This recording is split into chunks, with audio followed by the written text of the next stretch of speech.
Skak. The bridge between us. The sun was setting over the small town of Pinebrook, casting a warm golden glow over the streets and houses. On the edge of town, in a modest house with a creaky porch, lived Jack and his son, Ethan. Their relationship was one of routine but unspoken distance. Jack, a widower, was a hard-working mechanic who spent long hours at the garage, while Ethan, a quiet 14-year-old, spent his days immersed in books and sketching in his worn-out notebook. Hashgak.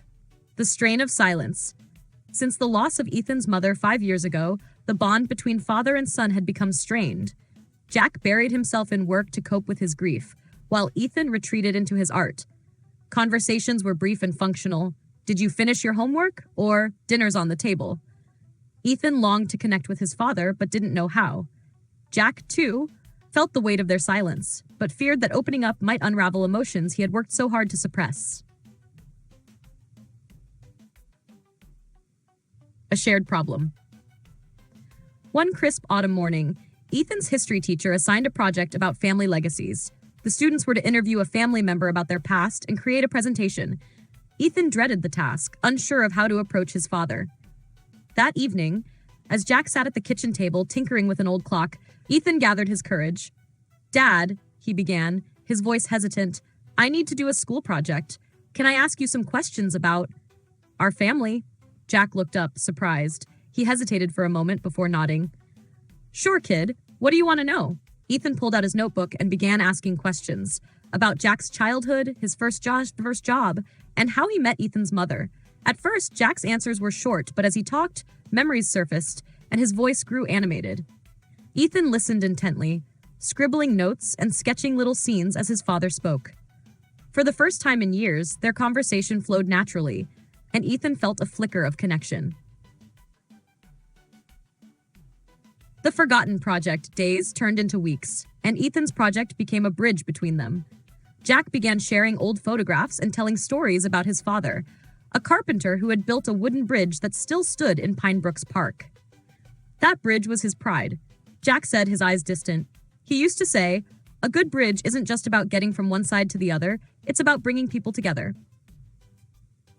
Ethan was captivated. He decided to incorporate the story of the bridge into his project, using his sketches to bring the tale to life. Jack, noticing Ethan's enthusiasm, offered to take him to the park to see the bridge in person. The visit to the bridge. On a chilly Saturday morning, Jack and Ethan stood before the wooden bridge. Its planks were weathered but sturdy, and its arches framed the flowing river below.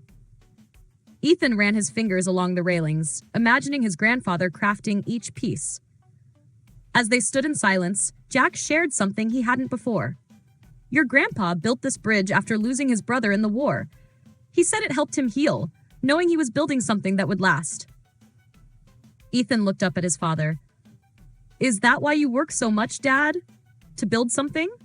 Jack sighed, his breath visible in the crisp air. "Partly. But I guess I've been building walls instead of bridges." Ethan didn't reply, but his expression said enough. They both knew there was work to be done, and not just on the bridge. A collaborative effort, inspired by the visit, Ethan asked his father if he could sketch him working in the garage for the project. Jack, though hesitant, agreed. Ethan spent hours observing his father's skilled hands, repairing engines and fixing parts. Through these sessions, they found a rhythm, Ethan asking questions, Jack sharing his knowledge, and both of them laughing at moments of clumsiness.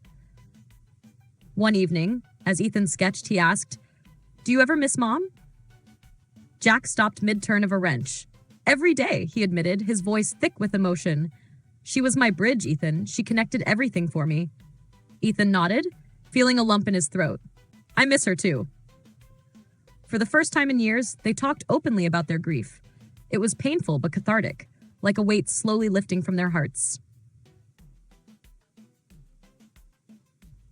The day of Ethan's presentation arrived. Jack took the morning off to attend, a rare gesture that didn't go unnoticed by Ethan. As Ethan stood before his classmates, he unveiled a series of sketches depicting his family's story. His grandfather building the bridge, his father working in the garage, and finally, the two of them standing together at the bridge. "This project isn't just about my family's past," Ethan concluded. "It's about how we're rebuilding our connection. Like my grandpa said, a good bridge brings people together." The classroom erupted in applause, and Jack's eyes glistened with pride. As they left the school, Jack placed a hand on Ethan's shoulder. "You did good, kid. Real good." Hack hack. Building their bridge. From that day forward, things began to change. Jack made an effort to spend more time with Ethan, whether it was helping him with homework, playing catch in the yard, or simply sharing stories over dinner.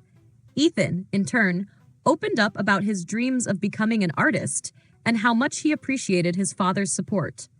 One weekend, they decided to restore the old bridge in the park together, honoring the legacy of Ethan's grandfather. It was hard work, but they enjoyed every moment, laughing, learning, and growing closer with each nail hammered and plank replaced. Years later, Ethan became a successful illustrator, known for his ability to capture human emotion in his art.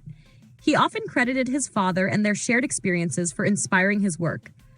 Jack, now retired, spent his days proudly showing off Ethan's artwork to anyone who would listen.